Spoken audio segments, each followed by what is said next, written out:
OBC সংরক্ষণ সহ বিভিন্ন দাবির সমর্থনে কনভেনশনের আয়োজন করল OBC SC ST and minorities মঞ্চ। রবিবার মঞ্চের রাজ্য কমিটির তরফে আগরতলা প্রেস ক্লাবে এই কনভেনশনের আয়োজন করা হয়। কনভেনশন ছাড়াও এই দিন মরণোত্তর ওবিসি সম্মাননা ও মাধ্যমিক পরীক্ষায় মেধাবী ওবিসি ছাত্রছাত্রীদের সংবর্ধনা জ্ঞাপন করা হয়। এদিনে কর্মসূচি সম্পর্কে কনভেনশনে বক্তব্য রাখতে গিয়ে সংগঠনের রাজ্য সাধারণ সম্পাদক সুব্রত ভৌমিক বলেন, দেশের ত্রিপুরা একমাত্র এমন রাজ্য যেখানে ওবিসি ভুক্ত জনগণের কোনো সংরক্ষণ নেই। ওবিসি সংরক্ষণ সহ বিভিন্ন দাবিতে গত 7 বছর ধরে বিজেপি আইপিএফটি তীব্রামথা সরকারের কাছে ডেপুটেশন পর্যন্ত দেওয়া যায়নি। যদিও 2018 সালের নির্বাচনে বিজেপি কেন্দ্রীয় নেতারা প্রতিশ্রুতি দিয়েছিলেন ক্ষমতা এলে ত্রিপুরায় ওবিসি সংরক্ষণ সংক্রান্ত বিল পাশ করানো হবে। রাজ্যের 40% ওবিসি জনগণের সংরক্ষণ সহ বিভিন্ন সাংবিধানিক অধিকার না থাকলে রাজ্যের সামগ্রিক বিকাশ কোনোভাবে সম্ভব নয় বলে অভিমত ব্যক্ত করেন তিনি। যার প্রেক্ষাপটে দাঁড়িয়ে OBC SC ST and minorities মঞ্চ 1986 সাল থেকে ওবিসি সহ সমস্ত পশ্চাৎপদ জনগণের সামাজিক ন্যায় প্রতিষ্ঠার লক্ষ্যে আন্দোলন করে চলছে। আমার ব্যক্তিগত মনে হয়, আমার সাংগঠনিক মানসিক বক্তব্য যে মনে হয় ত্রিপুরাই একমাত্র রাজ্য যেখানে সবচেয়ে বেশি উগ্রপন্থীরা শক্তিশালী, সবচেয়ে বেশি উগ্রপন্থী শক্তির কোথা যদি বলা হয় কষ্ট সেটা ঠিক সারা দেশে আমার এখানকার আসাম সহ সমস্ত উত্তর পূর্বাঞ্চল সমস্ত রাজ্যের মধ্যে আর কারণ আমরা বিরোধ করি ওবিসির মধ্যে করেই এবং আমরা একমাত্র এই ওবিসি এসটি মাইনরিটি মঞ্চ শিক্ষা থেকে এই রাস্তাতে আমরা যখন এই সম্পর্ক শুরু করি আমরা বলেছিলাম আমরা সাহস রাখি যে সমস্ত সেকশনে যারা পশ্চাৎপদকারী সেই ওবিসি হোক এসসি হোক এসটি হোক এবং সংখ্যালঘু হোক অর্থনৈতিক নারীরাই হোক আমরাই জোর গলায় বলি সবাইকে সমান অধিকার দিতে হবে। অধিকারের সংগ্রাম সংরক্ষণ মানে অধিকারের সংগ্রাম। গণতন্ত্র আমরা বিশ্বাস করি, আমরা চাই গণতন্ত্র, আমরা অধিকার চাই।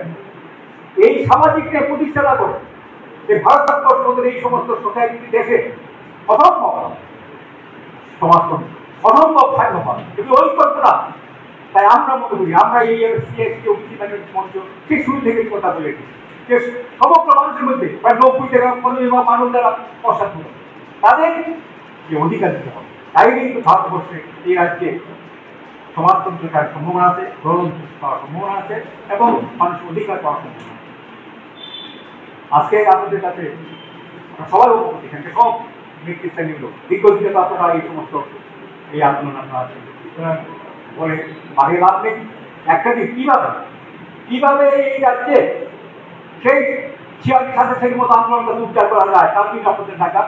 আমি আজকে এই সবার সামনে এই কনভেনশনে আমি আপনাদের কাছে একটা প্রস্তাব রাখছি যে আমরা আগামী দিন যাতে আমরা আন্দোলনটা আমরা এগিয়ে নিতে পারি। তার জন্য একটা জয়েন্ট কমিটি করা, জয়েন্ট ওবিসি কমিটি করা, সেখানে যারা দলমত নির্বিশেষে আমরা মনে করি এখানে শুধু এই দল সেই দল বলে কিন্তু হবে না। সমস্ত মানুষের সমস্ত পলিটিক্যাল চিন্তার বাইরে থেকে রাজনৈতিক মতামত বাইরে থেকে এই ওবিসিকে সামাজিক ন্যায় প্রতিষ্ঠার যে মূল তার যে মন্ত্র সেইটাকে সামনে রেখে আমরা চাই একটা জয়েন্ট কমিটি হোক এবং জয়েন্ট কমিটি এই ওবিসি সংরক্ষণ যে দায়িত্ব আছে সেগুলি মানে আইনচালাই করে আগামী দিন যাতে এক বৃহত্তর আন্দোলন করা যায় তাদের কাছে।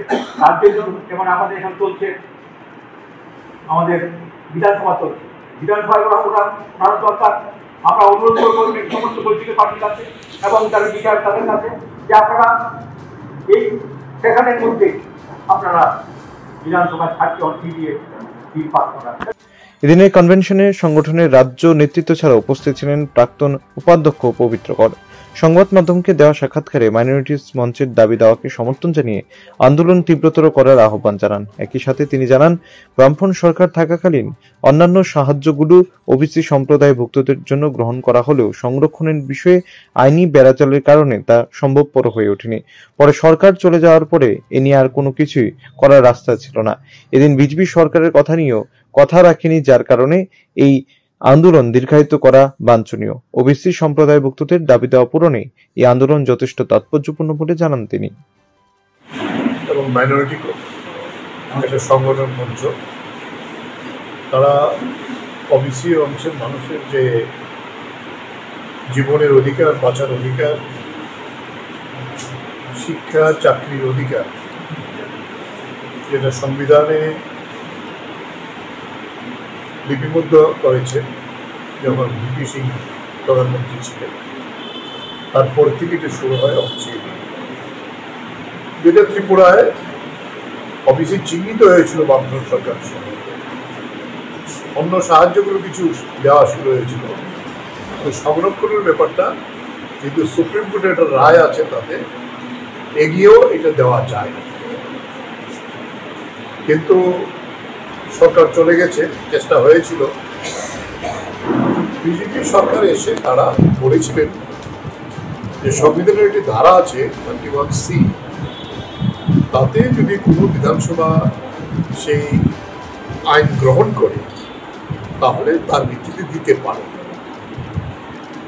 সুপ্রিম কোর্ট কি করবে তার পরের ব্যাপার, কিন্তু এটা আইন হতে পারে।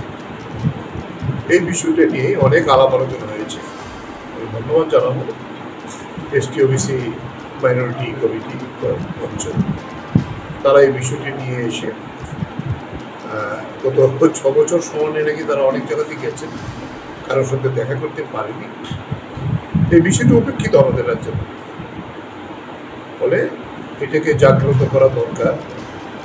কারণ প্রায় 40% মানুষ ত্রিপুরা রাজ্যের মধ্যে ওবিসির সঙ্গে যুক্ত আছে, ওবিসি সম্প্রদায়ের যুক্ত আছে। ফলে এই অধিকার তো তাদের ন্যায্য পাওনা, ন্যায্য অধিকার, এটা হওয়া উচিত বলে আমরা সবাই মনে করি। তাই এই কনভেনশনের যে আহ্বান তারা শুরু করছেন, এই আহ্বান নিয়ে এগিয়ে যাক, বিভিন্ন পলিটিক্যাল পার্টির সঙ্গে কথা বলুক, সরকারের সঙ্গে কথা বলুক। আমরা সবাই চাই এটা আদায় হোক, তার অধিকার পাক। তাই এটা সফলতা লাভ করুক এই আশা নিয়ে এই কনভেনশন শুরু হয়েছে।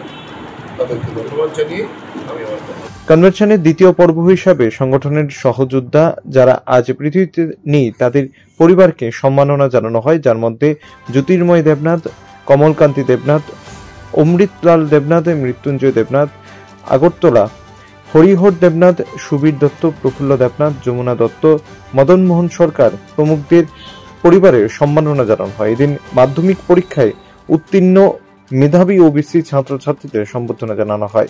অনুষ্ঠানে উপস্থিত ছিলেন সংগঠনের সভাপতি যামিনী গোয়ালা, জয়েন্ট সেক্রেটারি প্রদ্যুৎ নারায়ণ মজুমদার, রাজ্য কমিটির সদস্য তাপস সরকার সহ অন্যান্যরা। ব্যুরো রিপোর্ট, প্রগতি নিউজ।